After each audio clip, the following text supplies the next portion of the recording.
There is people ask me today about what defines a heter Iska. Before I get into the Shiur, just 5 minutes of definition of a heter Iska. A heter Iska is an additional element on top of the Iska. The Iska is a partnership whereby they define certain division of profits, which assets is going to be used for it, where the business is going to be invested, or bichlal, full investment, and everything. However, in everything that we learned until now, everything we're going to learn soon, in Shulchan Aruch, every kind of Iska does not guarantee the principal, does not guarantee the original investment. The person who gave the money does not have any guarantee that he's going to get his original investment back. If the original investment is lost, he lost. Yeah, he lost half. Whatever he lost, he lost. That is the original investment. The heter Iska, now, we're going to discuss today, to make a Iska where there is a set amount of profits regardless of profit or loss, lack of profit, or how much profit is a problem, depending how it's structured. So a heter Iska by definition is a regular Iska. First 3 paragraphs are, we split the profits 50-50, we split the profits 90-10, whatever definition you want to split it in between milva and pekadon. Like we saw yesterday in Alter Rebbe, that the definition, what defines what part is a milva and what part is a pekadon, is depending on how much achrayus you have for the seder and how much avachim you get. Right? So if your avachim are 50%, that means your chelik milva is 50%. That means not your avachim. How much avachim you're giving the other guy? How much avachim you're giving to the investor? If you're giving the investor 90% of the avachim, that means that 90% of the money is a pekadon and 10% is a milva. So how do you guarantee that the keren should not get lost? That's the whole chachma of a heter Iska. You're making an agreement for the Iska. And you say that the guy who takes the money is not to be trusted, that there was a loss, not to be trusted, that there was a lack of profits. The Shiur, Eidim, depending on which one he's a Shiur, one is a Eidim, Shiur Chamura. So the guy comes to Bezdin, and the Bezdin tells him, you got to pay 50% of the profits. He's like, there's no profits. Bezdin says, fine, do a Shiur. I don't want to do a Shiur. Nobody wants to do a Shiur. The heter Iska took that element and made it into the contract. Be'etzem, you need a Shiur. Without a Shiur, I'm not going to believe you. That's the hesken between us. You want to avoid a Shiur, we make a schumis pashadas. We make a certain amount of money that I'm going to be willing to take to waive a Shiur. To waive the obligation of demanding from you a Shiur. That is the heter in the heter Iska. The heter element to the Iska. That's made to protect the original investment and to protect the guy from not being believed, from not having to do a Shiur. Huh? Why can't you go make a Shiur? Technically you could. So the schumis pasha. So a guy who has the money is not going to want to make a Shiur. you're assuming that if he doesn't have the money, Taka will make a Shiur. If he doesn't have the money, he might make a Shiur. Yeah? And then the whole thing of schumis pashas can't be too crazy. It has to be something which makes sense, like the Iska also. Yeah, that's the whole discussion whether you can make a schumis pashas which is crazy or not. But the schumis pashas has to be relative to the you can't make a schumis pashas which is a kuli alma much more than what he could have made in the business, his half of the business. But that is the heter in the heter Iska. If he decides to make the Shiur, It's potter. Father Taka? Yeah. So you have to be careful who you make the deal with. Because Right. the investor doesn't want the Shiur. Investor wants the money. Exactly. Right. So the investor doesn't have Means that so the way some people do, so nobody could just come afterwards and say Heter Iska Hen, Heter Iska Her, is that the Heter Iska is deposited, signed by the Rav, and the Rav holds it.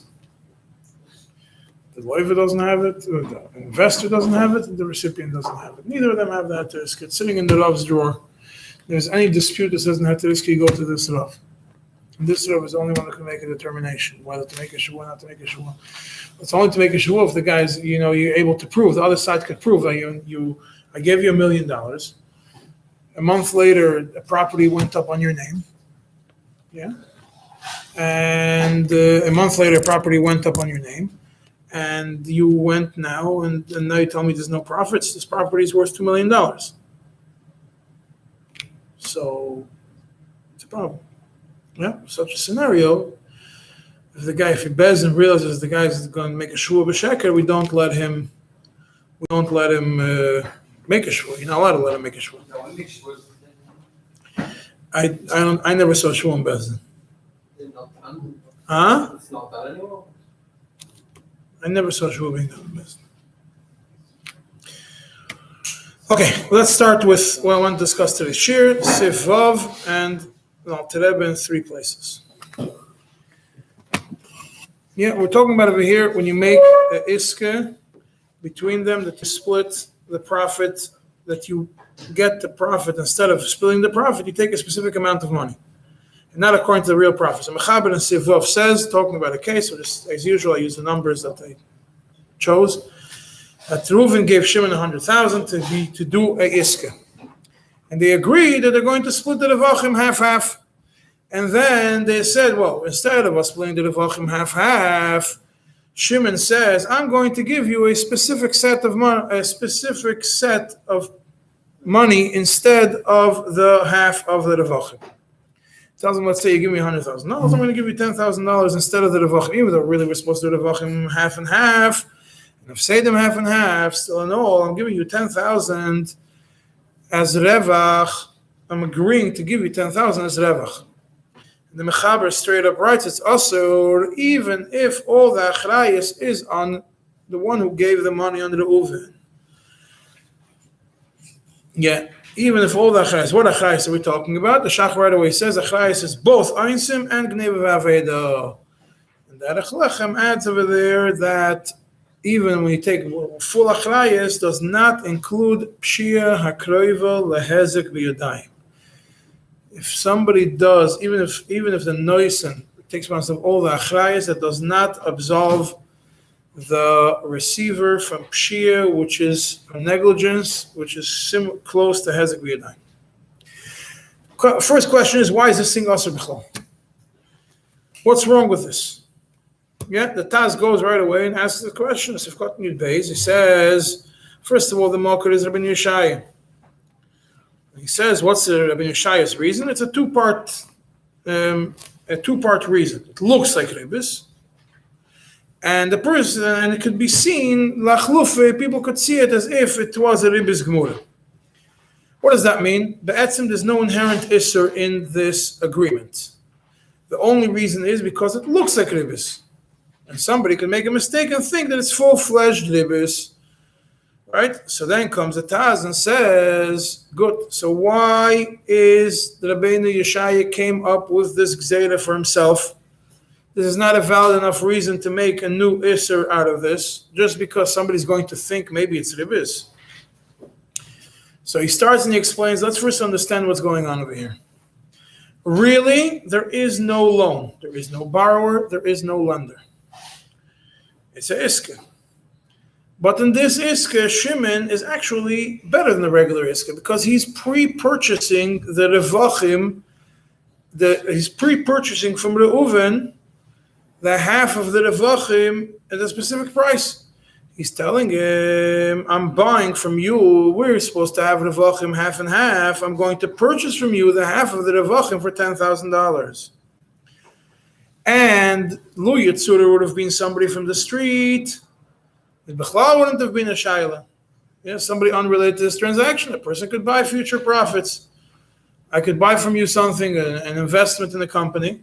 I have an investment in the company. I have stocks in the company that's based on future profits.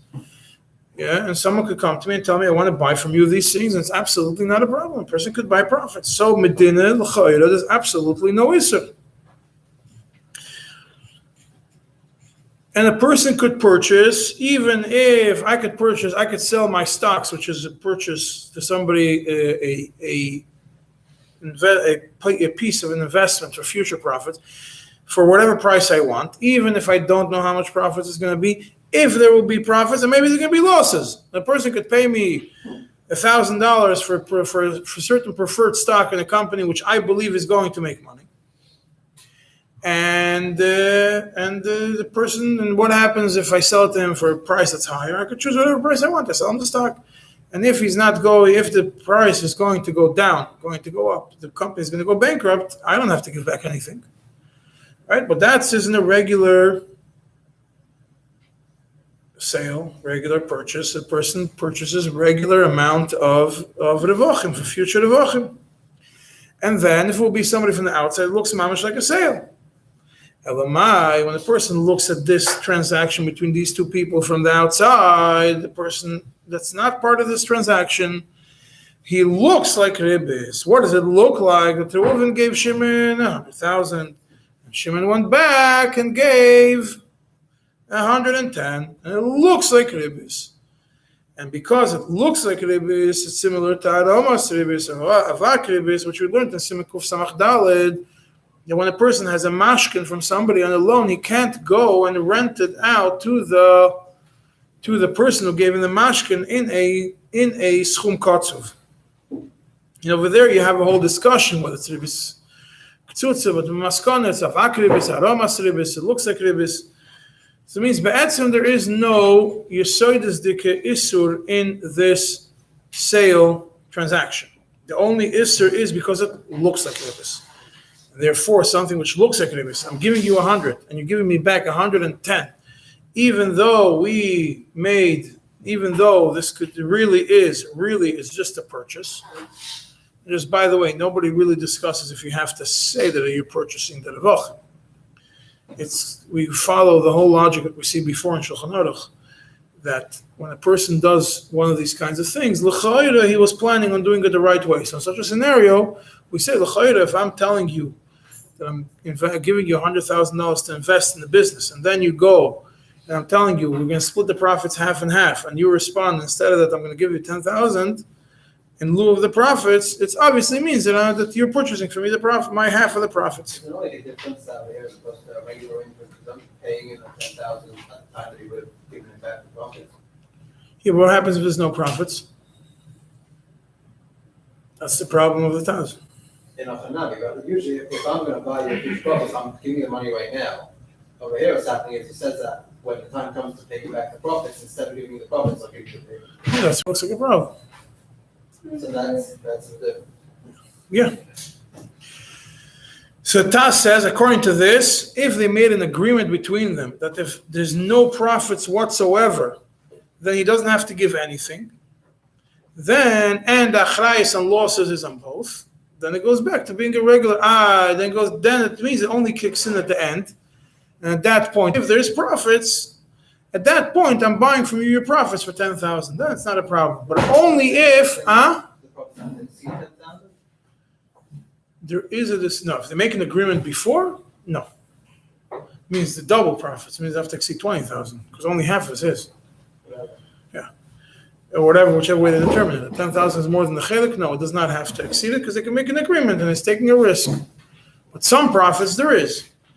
But if they didn't have such an agreement, there is a discussion in Achroinim, which I did not bring now, that is there such a problem if the profits do not exceed at all that amount and ends up that he has to give. Yeah, and that might be the swara why the Taz is machmer. I'm going to get to later. You can't make a schum every week. The Alter Rebbe is machmer based on the Taz. So what's the situation that you have? Anything? That he says, I give the guy $100,000, and he tells me, if there's going to be profits, I'm going to. It's supposed to be profits. We're going to split it half and half. However, instead of me having to make all the cheshbonis, because this is a complicated business and there's profits coming in and profits going out, I'm going to be spending 2 years doing it. This is too complicated for me to make exact cheshbon. I have to wait until next year to know how much taxes and how much the prices went up and the prices went down. We're going to make a determination from now that there's going to be profits. I'm estimating it's probably going to be $20,000 profit on this $100,000 investment. So I'm comfortable committing now to give you $10,000 for profits. If it's going to be more, it's going to be more. Then I keep it. He says you're allowed to. Is in such a case when if there's no profits, you don't give him anything. We say that if there is no profits whatsoever, I'm not giving you anything. Which is essentially how a heter iska works. We're supposed to work. The only thing is that the schum pashas is to cover in case the person says there was no, and he doesn't want to take a shiur. But that's not true. There's no profits. I don't have to give you anything. So Ta says,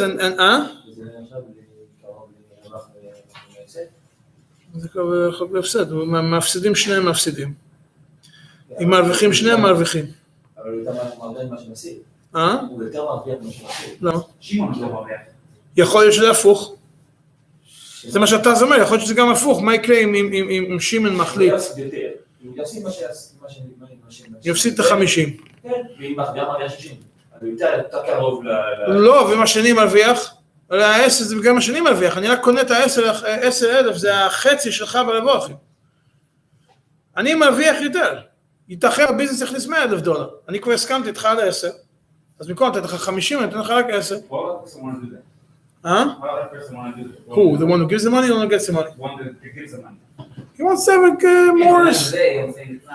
it more settled. He knows this business is going to make money. You're going to buy a house, it's going to go up in price. And there's a certain normal range that it goes up. Well, 10%, it goes up 20%, it goes up 5%, whatever the way the market is looking. And I want to hedge against. I want to be able to protect myself that I'm not going to.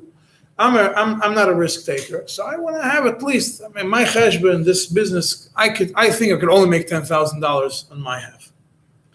So I'm telling you again, I'm saying, listen, let's not argue about this. 10,000, that's what I think I would have made from these $50,000. This is what you should give me. And the other guy's a risk taker, and he's like, hey, I could make $50,000 off this deal. So if I'm only going to give him 10, then there's 40 left, the 25 that I'm entitled to from the profits, and I get another 15 for taking a risk. If I'm a risk taker, some people invest in high-risk stocks, some people invest in bonds. It's the personality of the people. It's not nothing. This is different personalities. This is conservative investors. There's wild investors. There's people that put money into businesses and they make and 1 year they have $10 million in the bank, and the next year they have zero. And some people every year they have 100,000. Different personalities. You can't investments. You can't go based on Kolel. You can't make rules. The guy is a conservative investor, could only invest up to here. The guy is more of a gambler personality. So he's not going to go to gamble in a casino. He's gambling in the stock market, gambling in investments, taking high risk investments. A high risk investment will go up or go down. You could gain 10 times what you invested. You could lose your brands. Depends on the person. So Tas says is because in such a scenario when he doesn't give, if you're not going to make any money whatsoever, you're not going to give this schum, this sach, kotsuv that you decided in therefore it is mutter. And the reason simply is, over here it's clear that it doesn't look like ribis. Because it's not clear. Ribis is that you're paying me for hamtanas mois, for me waiting for the money. What happens if there's no profits of this business deal? I waited for the money for a whole year, I didn't make anything. It's clear that it's not ribis. Everybody sees and knows it's not ribis. Does not have a mechzik ribis. Mechzik ribis could be if there's a certain amount of money I'm for sure going to make. But if I'm not going to make any money, could be that I'm not going to make any money. It's not mechzik ribis anymore. And the Tas says, and this is the heter hanohug. When it comes to Iska, this is the heter hanohug, and the Chavazdah says the same thing. The Ramah comes and says, that it is mutter in such a scenario if Reuven accepts upon himself, he's chelek on the mechaber, if Reuven accepts upon himself all the achrayus, is mutter as long as it's ribis medivrei seifrim. Like in our case. It's only medivrei seifrim, so mechzik ribis. But if he's not mekabel the whole achrayus, only part of it, it's also even in the ribis medivrei seifrim. But if we're talking about a ribis midiraisa, even if the one who gives the money accepts upon himself the whole achrayus, it's still awesome. Shach right away comes and says, "Hayitachin de Ramos oyser when you accept upon yourself all the achrayus. Trumas hadeshin is mashmad if you accept upon yourself all the achrayus, it's mutter even if ribis deiraisa." Why? Because if the Reuven accepts upon himself the full achrayus, what's the logic over here? It means that if he's going to get lost, he's going to lose everything. If he's going to lose everything, it is not a loan. Yeah, he could lose everything. But Mela, it's not by defined a loan, even though it's ribis ktsutze. It's a definition of ktsutze, but if I take the whole achrayus, means I could lose everything. Means it cannot be a loan. The definition of a loan is that the other guy is taking the achrayus. I'm taking all the achrayus. I talk and it's also. So he's mad. He says the shach is chelek on the Ramon. Says that even the ribis ktsutze, if he takes upon himself all the achrayus, it's mutter. And the Chavas Das comes and adds on it and says this only is very important Chavas Das to remember, because today we try to follow it across the board in all kinds of Eterim, in Hilchos Ribis, Sifkot and Tezvav and Chidushim, that is only if the words that were used were words of Schirus, something, not the word Hava, not the word Ribis. That is why today you're going to see that the minhag is that when you write a heter iska, you do not write the word Ribis in it. Not the word. Huh? Not only the Babashers. Today we try to do it. Not only the Babashers. B'chlal, they try to avoid writing this based on the Chavas Das. I mixed up with something else. Not only the Babashers. I'm going to speak about it today. It was a mistake. Not only I mixed up with something else. This is based on the Chavas Das. So don't use the word Hava. Huh? There's an akud of it in Tzemach Tzedek. Yeah, I'm saying the Chavas Das also. Yeah. Now I want to go through the Alter Rebbe Mem Aleph. I did not put it in this papers, so you might want to pick it up if you have one. Go through what the Alter Rebbe says, Sif Mem and Sif Mem Aleph, and then we'll see how the Alter Rebbe looks at this story.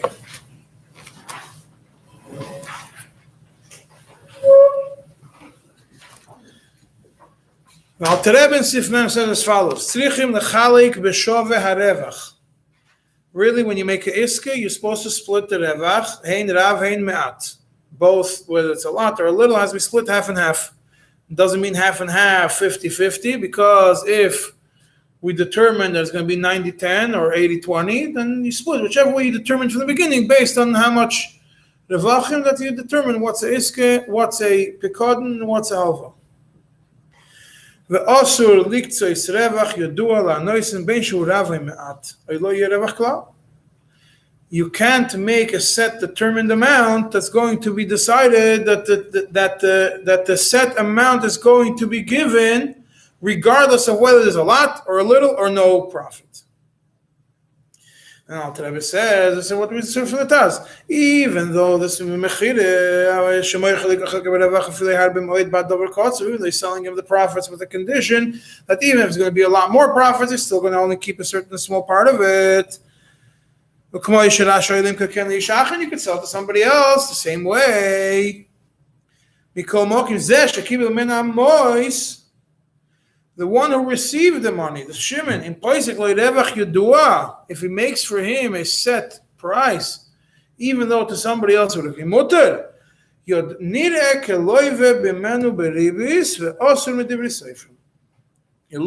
looks like he's loive beribis, and therefore it is asur midrabanan. Yeah.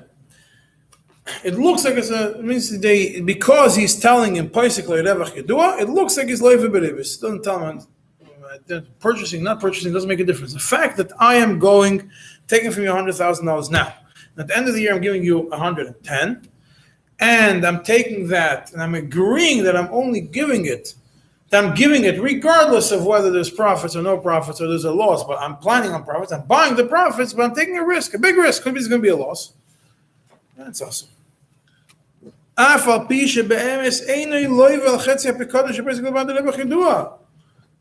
this is even though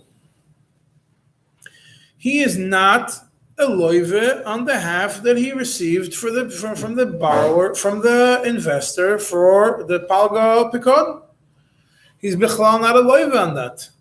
So he's basically, after his anyways, he has never borrowed that half. All he's doing is he's pre-purchasing, he's agreeing to purchase the revachim on that half, on those 50,000. So on the 50,000 he's not giving any ribos. On the 50,000, the other that he's holding for the other guy, all he's doing is he's just agreeing to give a set amount of price. So he's not a loive on the money on which those $10,000 are chal. So it's how can it be ribos? It looks like ribos, therefore it's awesome. And then Alter Rebbe goes even further, which we saw in Shulchan Aruch. Even if he has absolutely, he's not a loive. Because we said that the whole achrayus, like the Mechaber says, all the achrayus is on the one who gave the money. Whether it's a loss or it's going to go down, and even achrayus of Gneva Vaveda and Oinsim, that in such a scenario we saw in the past that if 100% of the achrayus is on the giver, you're redefined as a shliach rather than as a borrower or a recipient. Still in all, it's considered asur. Why? Because it could be mistaken to be seen as a loan on ribis. Yeah, because he's giving him in such a scenario. Alter Rebbe gives you an interesting nekuda. V'nosan le'revach yedua, v'hefsed hu davar she'einoi motzui kol kach. The potential for loss, a full loss on an investment, is not so motzui, not so common. Some people who invest in it's not. Real estate, maybe not. Some people Most investments that you're going to invest, you're not going to end up with a total loss unless you the put whole your Karen going to the garbage. the whole can going to the garbage is very, very rare. So that means you don't have so that ultimately, because you're giving a specific amount of money and the chances of loss are very slim. Yes, Alter Rebbe gives you an interesting way of looking at it. By having a transaction where the chances of loss are slim and the chances of profits are high, and somebody's giving a set amount in lieu of the profits, it looks like ribos. And therefore, it's asur even if 100%, because I'm taking upon myself 100% of the losses and of the failures. And I know what you're going to invest in a real estate deal in New York. What does that mean? Nothing. Because I know that even if the whole thing goes down, the land is still worth a lot of money. Even if the building comes down, the most I'll lose 20%, unless it's a fancy new building, maybe. But on the regular, buy a house, what am I losing? What's the potential for loss? In a city over here, what's the potential for loss? 5%? How much could the house go down? Last year was Only rentals. Purchases went down a little bit, not a lot. Sale price. 2008. 2008, the houses did not drop that much. The mortgages, people weren't able to pay the mortgages, they were inflated. The actual value in New York, nobody got a discount, was able to buy a house for $300,000, $200,000. Nobody bought a house for $200,000 in New York then, in Crown Heights, even in 2008. So it went down from $1 million to 800, from 900 to 800. So if you invest in a speculative markets and you invest in something which is speculation, then it's a problem. But if you invest in something which is not speculation, normal business is the amount is much less. The chance of loss is much less. And being that the chance of loss is much less, so it looks like when I'm telling you, yeah, I'm taking a chayes and everything on the whole loss, but I want a set amount of profits, then it looks like ribos.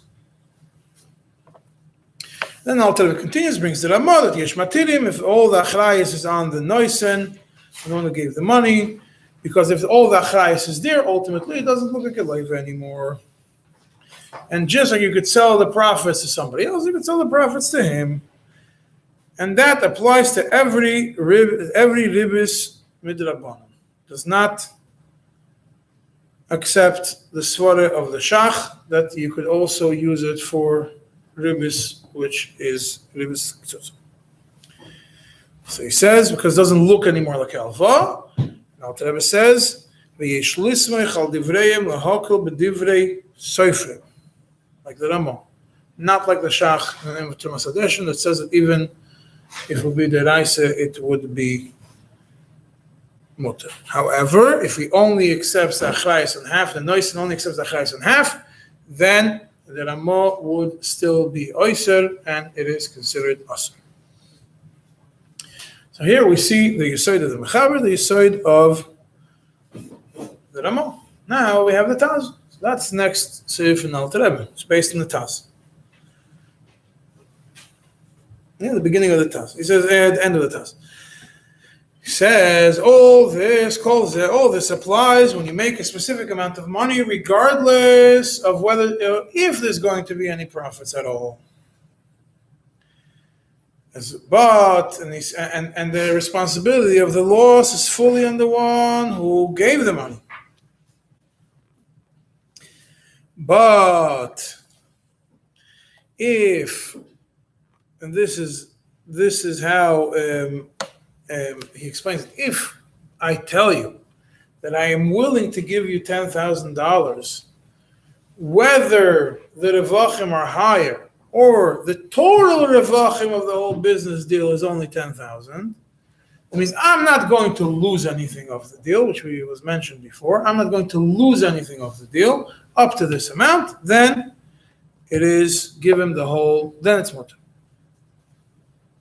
Or if he makes money less than what he determined, then he will give it to him.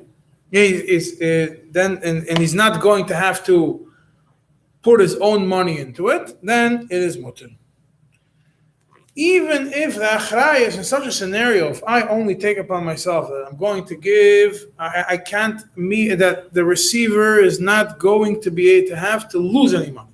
The most he can lose is the profits that came from this business, but he's not going to lose from his half of the investment.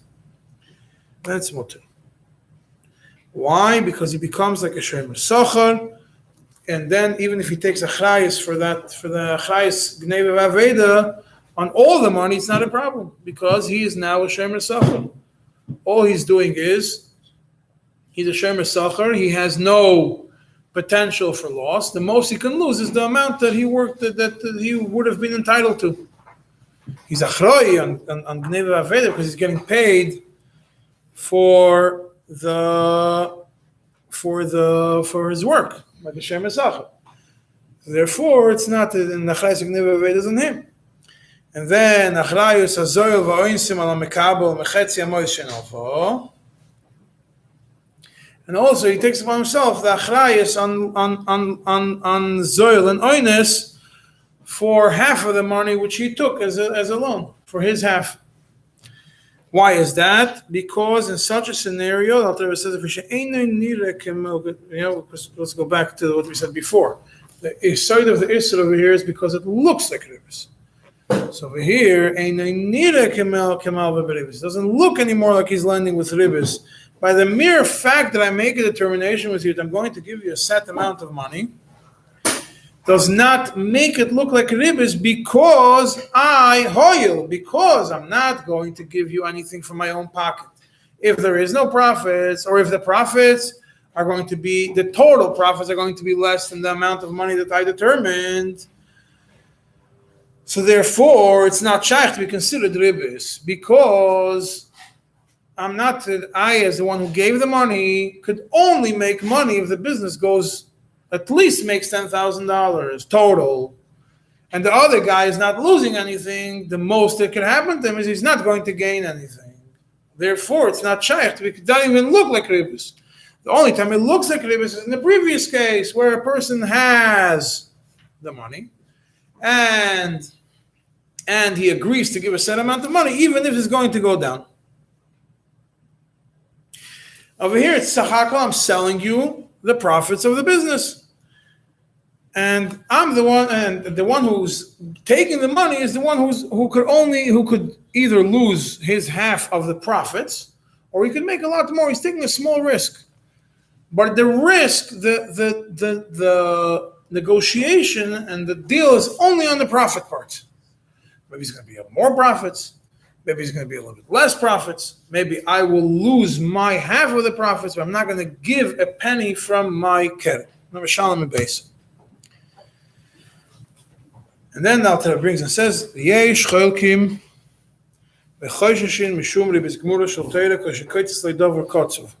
Af shechatzi harevach lo yiyeh kol kach. The Baal Hitur, he says that if you make any form of ktzitza on something specific, if the half and something specific, it becomes a shaila of ribis shel Torah. Aval aminik pashut im dinas elu lahakil b'zeh lasses mamron shem shali iskal derech zeh, that the minig pashut is to be makel and do these kinds of documents of iske, that as long as the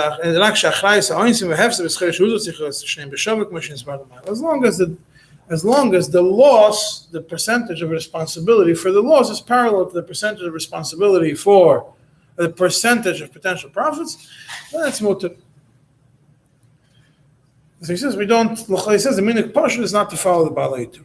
Yeah, let's stop here for a second and we'll go back to the papers.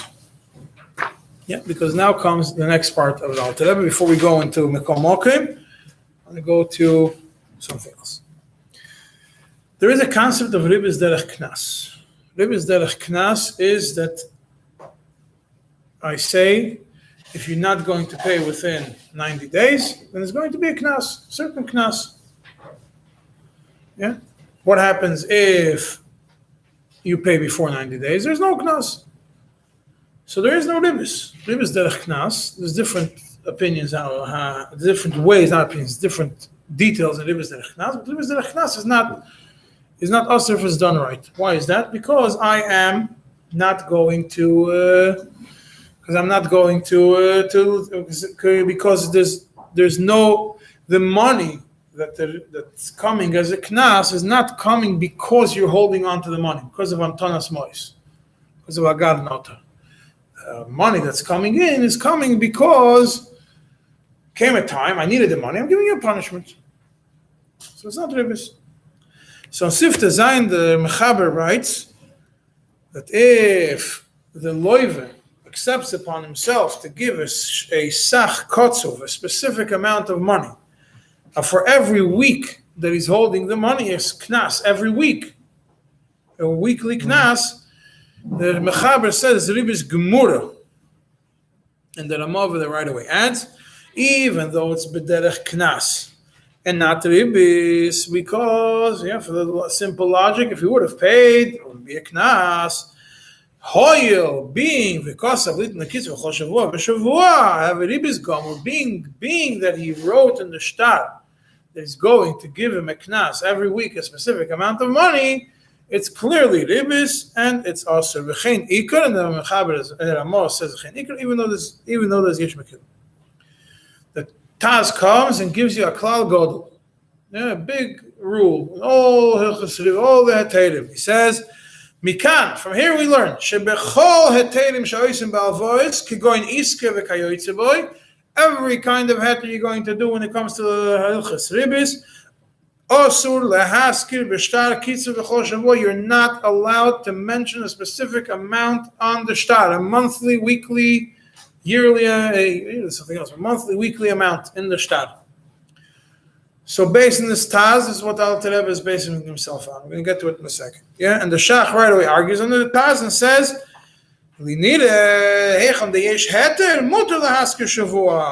if there is a different heter, you are allowed to be master to mention weekly payment, weekly or monthly, whatever it is.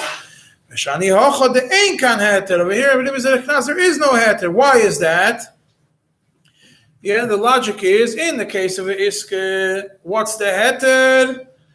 That if there's no revachim, you're not paying anything. Yeah, so I could write in the shtar from today to tomorrow that every week I'm going to have to pay you $100 for the revachim. But comes the first week and there's no revachim, I don't have to pay anything. Second week, no revachim, I don't have to pay anything. Third week, revachim was only $25. Yeah, according to what we understand, I don't have to pay anything. Maybe I only have to give you 25, not 100. The next week comes and it's $300 revachim. Oh, here's your 100. Yeah, so that's the shachs. It's not a problem in the iske. That's the minhag to write weekly amounts. Today's heter iskes, you're always going to see they follow the shach.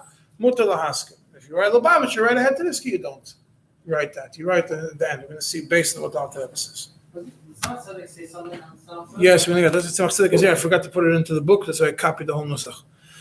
Because it was further down in the next in Hilchos Nida, and I didn't see. I missed it in the booklet, so I put it in this paper.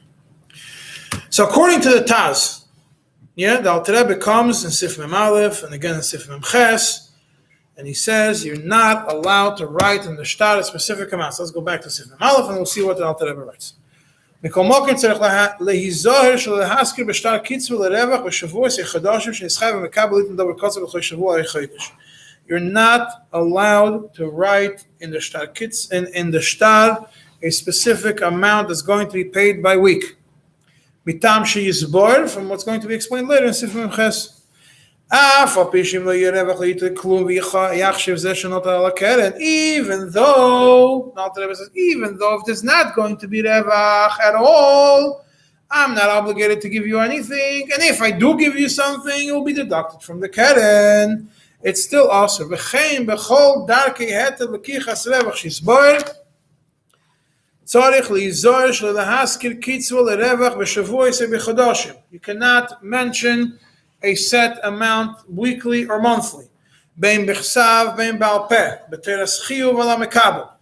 That he's obligated to give it. Rather, so how could you write monthly or weekly? אלא אם ירצה לעשות כן מעצמו, אחר כך להוקר עליו מותר לקבל ממנו. What you write is, at the end of the time of the term, I have to give you this amount, I'm ischayev, then I'm going to give you $10,000 at the end of the investment. For me, at the end of the year, it's going to be hard to get $10,000. The business is generating profits every month. I don't want to have at the end of the year to cut you a check for $10,000. So for me, it's easier if I give you, after the first batch gets sold, I'll give you $1,000. A month later, I'll give you another $1,000. But not as a chiyuv on the mekabel. It could only be that the mekabel, from his own decision, wants to make it easier for him. So if he wants to make it easier. So that's fine. Could he write that in the chart? Yeah. You're right that this is how much I have to do at the end. However, to make it easier, if he wants to do it, he can do it like that. That's what they write today. Some people write heter iskes. When I write heter iskes, I write that. זה לא קשור לקנס, זה קשור לעסקה, כן, I write that in the shtaris, that this is how much I have to do at the end of the year. However, to make it easier, if the person prefers to do it on a month-to-month basis, he could split it up. He could split it up into these 12 months. You go to the Balpeh, also fine. Yeah, that's what you do. And then the Alter Rebbe goes, Afilu kitzur b'shonim l'schayv litin l'chol shona kach v'kach osur. Even if it's a yearly, it's also osur. Ki in hefer she'in ribis bein zman mu'ot l'zman rav. Whether I write for you at a weekly payment, monthly payment, or yearly payment, it makes no difference. As long as it's open-ended, and I tell you, every year you'll do this, every week you'll do this, every month you'll do this, it's osur. Because the ribis, there is no kitzur b'zman. So what do you write? יכתב סתם, ליתם בסביב השנה חצי כך וכך, כשהגיע הזמן יכתב שנה אחר. You write that this term of this investment is 12 months. I'm going to give you at the end of 12 months, כך וכך. If at the end of the term, we want to extend it, so we'll make a new shtar. This is different than everybody else. Other people just say that at the end, even the ones who are machmer, like the Taz, I say, you just continue fighting. We're going to get to it as soon as the Tzemach Tzedek says. But according to Alter Rebbe, יכתב שטר אחר. או אפילו בלא ישתה כלל, אם נסעצו שיעסק ביודע הצ'ון החצי על דרך הזמן הראשון, זה מות לקבל בזמן השני רווח כל כך כמו בעד זמן הראשון. If at the end of the term they agree that they're going to continue Baal Peh based on the previous one for another year, you can take money the next time. And then even more. Even if he did not speak to him Bechlal.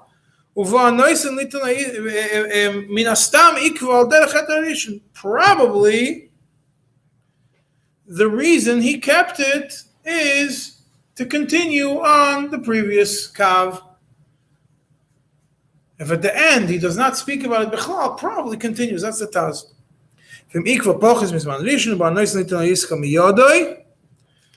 אין לחשב והרווח אפילו של שבועס וחדושים, אלא ייתם בסתם לפי ערך הזמן שעובר מהשעון. It's a very important, crucial detail in היתר עיסקא that we do today. This line. Standard היתר עיסקא that they do in Veld says, this is the term of the investment. Every month is going to be this and this amount until the money is paid back. Problem number one according to the Alter. Next thing it says, if the money is returned early, it will be prorated. Problem number two according to the Alter. So over here, it tells you clearly, if it returns early, you can't make a cheshbon. We agreed there's going to be 12 months, $12,000 total. At the end of the year, it's going to be $12,000. You gave me the iska back, the money became, you don't need it anymore, whatever it is. You shut down the business. After 9 months, so I'm going to sit down with you, make a cheshbon. I gave you 12,000. We agreed for 12,000. You gave it back to me after 9 months and a week. So the only amount that you have to give me is $9,250 because 9 months and a week, which is a quarter of a month. That's awesome. Ella, yitim bestam lefi erech hazman. Erech, around. You can't write. It's going to be prorated based on the time. That's a heter because today it's a problem to use for Labavch lechatchila to use. The heter because you find online it's a problem. You're going to be writing heter for somebody. You have to be careful in those nikudas. So what does that mean? You don't calculate it? Don't sit and tell him it was 360 days in the thing. Let's split the profit in 360, and you held it for 322, and you give it to me at 12 o'clock or whatever it is. So you owe me for 322, and that's. It was 9 months in a day. We'll split it 3 quarters. It was half a year. Not that I calculate today when you do a loan with a bank, it's calculated by day. Every day, they split into a day. And there's a certain cutoff time. You paid before a certain cutoff time, it doesn't kick in.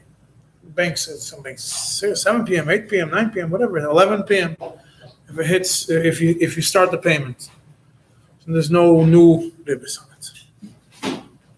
Now let's go to Sifman Ches, because that's the hamshich of this, and it looks like we're going to have to go to the Samach Tzedek tomorrow. Sifman Ches is page 81 in this booklet.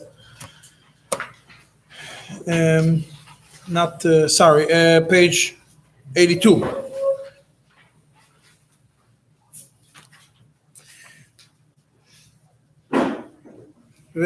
So he says, after he says that you can't write that mischai v'chol shavua v'shavua, it's a problem. And he says, he says, same thing, that if you do it week by week, it's ribis gemura, but it looks like you're only trying to do harome. V'chein b'chol derech heter she'oisin balvo. כגון בעיסקא וכיוצא בו, צריך להיזהר שלא להזכיר בשטר שום חיוב איזה דובר קוצב מדי שבס ושבת מדי חודש בחושק מה שהסבר למיילו. You cannot mention a specific chiyuv week by week, month by month, or like we said before, even year by year. Because if you're going to write weekly or monthly, this is the proof that it's really a full-fledged ribis. You made it in the form of a iska, in the form of a mecher, different things. All you did was a harama. You try to pull it, it's a shtick. But really, it's ribis gemura that you phrase it differently. So you phrase it in a different form. And anything which is a heter, which is according to a A heter on something which is b'derech harome is not doesn't work for something which is midayis. Why doesn't any have this? Why do people have Haram for this? Why is it haram? If a person could lose everything, it's haram. You call it the Iska. So if it's for that's why if you make a heter iska on something which is not really iska, it's tak haram. If you make a heter iska on money that you borrow to pay back debts, if you make a heter iska for payment of rent, or if you make a heter iska where the percentages are crazy, then it's tak haram. Why don't you invest in also Because people do invest all the time. It's not because it is possible to make business deals. It's shaykh to make business deals. That's why it's not considered The haram. person has to be at least investing in something. Yeah, kind of a person. We're gonna get to it tomorrow. What about a student loan?